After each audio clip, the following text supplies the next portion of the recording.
Hello guys, আমি কেমন আছো? নিশ্চয়ই ভালো আছো। তো গাইস, সিনেমা হলে যেমন মুভি প্রত্যেকেই দেখতে গেছি, আর সিনেমা হলে মুভি দেখার মজা কিন্তু একদমই আলাদা গাইস। তো সিনেমা হলে যেমন সিনেমা দেখি, এটা কিন্তু কোনো স্ক্রিনে দেখি না, এটা আমরা দেখি একটি সাদা পর্দার উপর। আর গাইস, সিনেমাটি প্রজেক্টর লাগানো থাকে, তার সাথে কিন্তু সিনেমাটিকে সামনে সাদা পর্দা থাকে, তার উপর প্রজেক্ট করানো হয়। তো এই প্রজেক্ট যদি আমরা কিনতে যাই, তো নর্মালি তোমার দাম পড়ে যাবে 10 থেকে 15 হাজার টাকার মতো। আর গাইস, আজ কিন্তু বাড়িতে একটি খুব সুন্দর প্রজেক্টর বানিয়ে ফেলেছি, তো দেখাই তোমাদের। তো দেখো গাইস, এই প্রজেক্টটা আমি কিন্তু বাড়িতে খুব সহজেই বানিয়ে ফেলেছি। আর এটি কিন্তু দোকানে যেমন কিনতে পাই সেরকম কিন্তু একদমই নয়, মোটামুটি ইউজ করার মতো হয়ে যাবে তোমাদের। তো এটি বানানো খুবই সহজ। ওই দেখো কি বানিয়ে তাদের সব কী করতে হবে, আসলে সবাই যেন কী করতে হবে, এটা তো ফটাফট লাইক করে দেবে। একটু লাইক অনেকটা মনে করে এই ধরনের মজা ইনস্ট্রুমেন্ট বানানোর জন্য। তো আর বেশি কথা না বলে আমি স্বাগত তোমার সঙ্গে একটু পরিচিত, চল শুরু করে।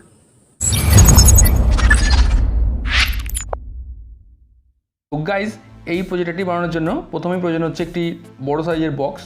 তো দেখতে পাচ্ছ আমি একটি বক্স নিয়ে নিয়েছি, আর এর উপরে কি করেছি, একটি ব্ল্যাক কালার পেপার লাগিয়ে দিয়েছি, আর এর ধার দিয়ে আমি লাগিয়েছি একটি ইয়েলো কালার টেপ। তো দেখতে বেশ সুন্দর লাগছে বক্সটিকে। এবার প্রয়োজন হবে একটি ম্যাগনিফাইং গ্লাস। তো গাইজ দেখতে পাচ্ছ আমি গ্লাসটি নিয়ে নিয়েছি, আর এটি কিন্তু মেন প্রয়োজন। এটি যত ভালো হবে তত কিন্তু বেটার কোয়ালিটি পাওয়া যাবে প্রজেক্টরের ভিডিওটিতে। তো এই গ্লাসটি কী করব, এই বক্সের সামনের দিকে ফিট করে দেবো। তার জন্য আমি বক্সটিকে খুলে নিচ্ছি। তো খুলে নিলাম। এবার এই গ্লাসটি এখানে লাগিয়ে আমি দাগ কেটে নেব।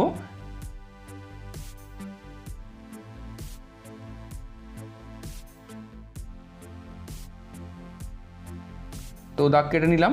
এবার এই দাগ বরাবর বক্সটিকে কেটে নেব। তো গাইজ দেখতে পাচ্ছ আমি কিন্তু কেটে নিয়েছি। এবার এখানে আমি এই গ্লাসটিকে ফিট করে দেবো। তো চলো তাড়াতাড়ি করে আমরা ফিট করে দিই। আর আমি এখানে ফেভিকুইক দিয়ে আরও ভালোভাবে ফিট করে দিচ্ছি, যাতে গ্লাসটি খুলে না বেরিয়ে আসে।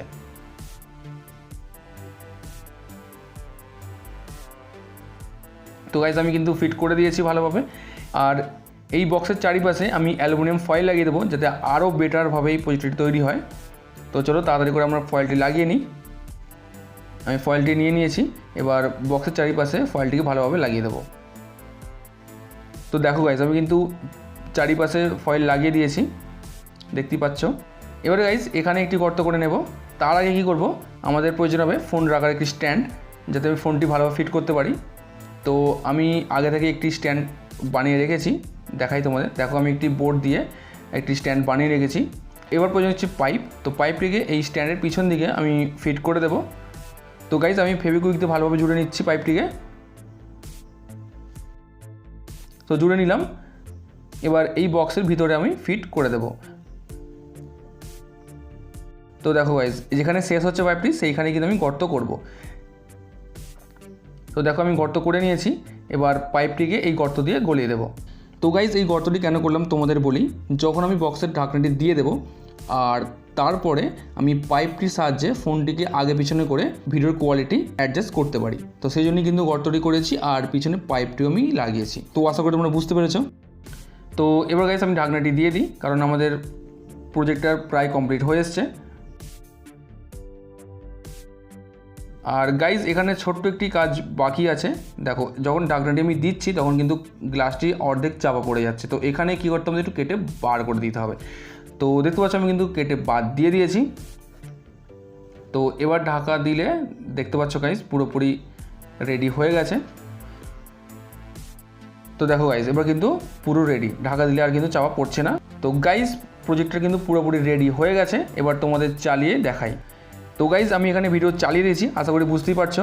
আর গাইজ এখানে তোমাদের একটি কথা বলে রাখি, ভিডিও চালানোর সময় ভিডিও কিন্তু উল্টোভাবে চালাতে হবে, তবেই কিন্তু এখানে সোজাভাবে দেখতে পাবে, নাহলে কিন্তু উল্টোভাবেই কিন্তু ভিডিওটি পড়বে।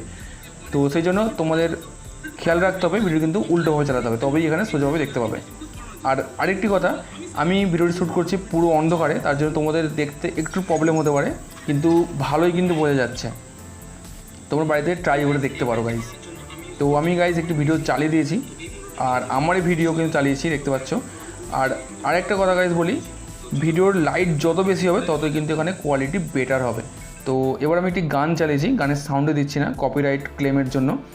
তো এখানে আমি সাউন্ডটি অফ করে দিয়েছি। তোমরা ভিডিওটি জাস্ট দেখো, আশা করি বুঝতে পারছো কতটা কোয়ালিটি কিন্তু বেটার হয়েছে আগের ভিডিওটির তুলনায়।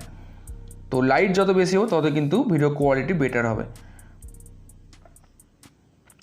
তো গানটি তোমরা দেখতে থাকো।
গাইস প্রজেক্টরটি কেমন লাগলো ভালো লাইক করো, কমেন্ট করে জানো কেমন আছে, আর চ্যানেল সাবস্ক্রাইব করে দাও। দেখাও নেক্সট এটা খুবই মজার ভিডিওর সঙ্গে, ততক্ষণ টাটা বাই বাই।